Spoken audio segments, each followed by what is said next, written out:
diary of the late Hugh Morgan are certain interesting entries having possibly a scientific value as suggestions. At the inquest upon his body, the book was not put in evidence. Possibly, the coroner thought it not worthwhile to confuse the jury. The date of the first of the entries mentioned cannot be ascertained. The upper part of the leaf is torn away. The part of the entry remaining follows. Would run in a half circle, keeping his head turned always toward the center, and again he would stand still, barking furiously. At last he ran away into the bush as fast as he could go. I thought at first that he had gone mad, but on returning to the house found no other alteration in his manner than what was obviously due to fear of punishment. Can a dog see with his nose? Do odors impress some cerebral center with images of the things that emitted them? September the 2nd. Looking at the stars last night as they rose above the crest of the ridge east of the house, I observed them successively disappear, from left to right. Each was eclipsed but an instant, and only a few at the same time, but along the entire length of the ridge all that were within a degree or two of the crest were blotted out.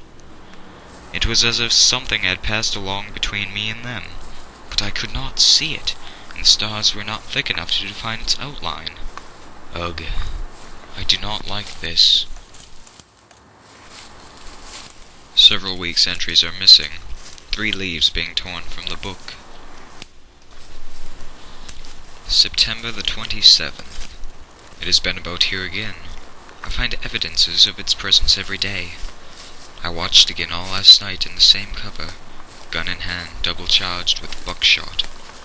In the morning the fresh footprints were there, as before.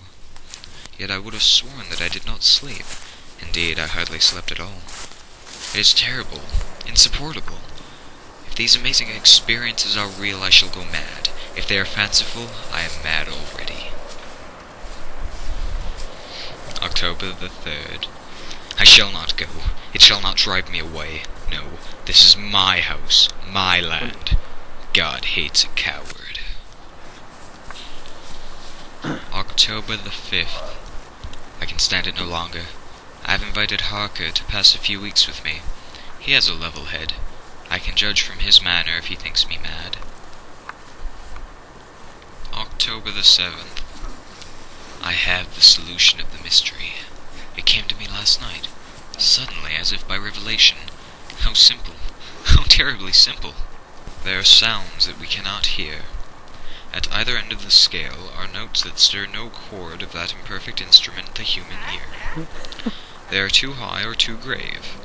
I have observed a flock of blackbirds occupying an entire treetop, the tops of several trees, and all in full song.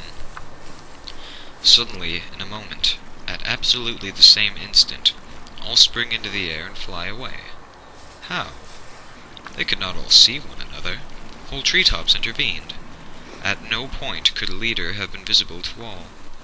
There must have been a signal of warning or command, high and shrill above the din, but by me unheard. I have observed, too, the same simultaneous flight when all were silent, among not only blackbirds but other birds.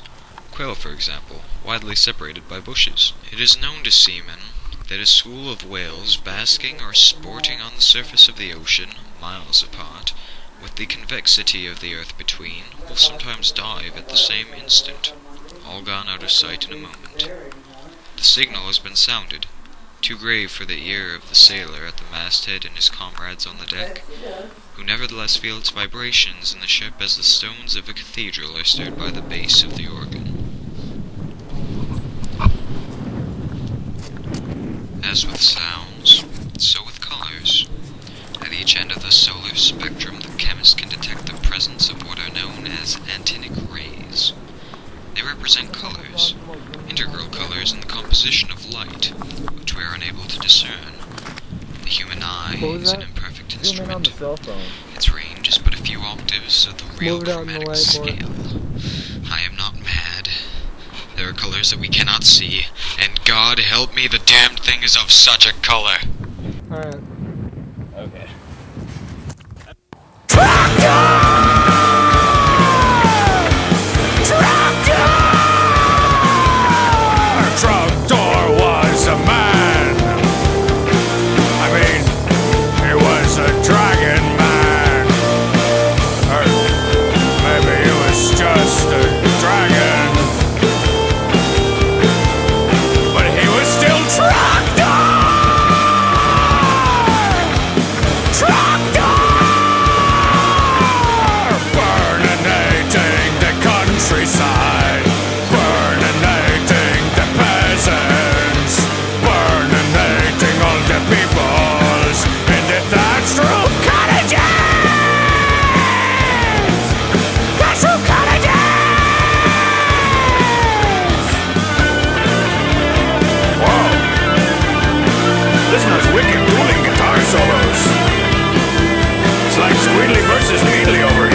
Squealy!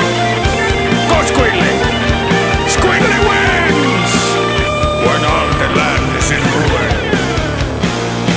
and when the nation has forsaken the countryside, only one guy will remain.